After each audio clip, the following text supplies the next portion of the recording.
This hybrid is new to our stable as of 2024. This is albomarginata crossed with klossii.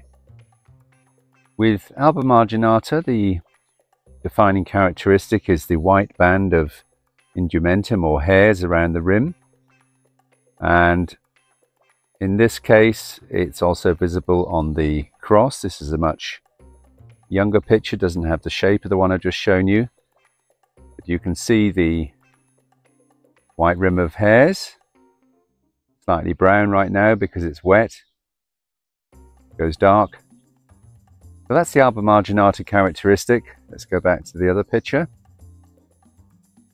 And the klossii characteristic also comes through clearly. You can see the, I can get my finger up there, the dome back to the picture body and the forward-facing mouth. So a very clear blend of the two species in this.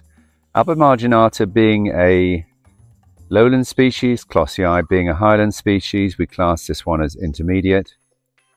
So it will grow in a wide variety of temperatures and quite vigorously too. This particular plant is in a 6-inch diameter pot, and you can see from the leaf formations and the growth generally that it's a very vigorous and we think quite easy to grow hybrid.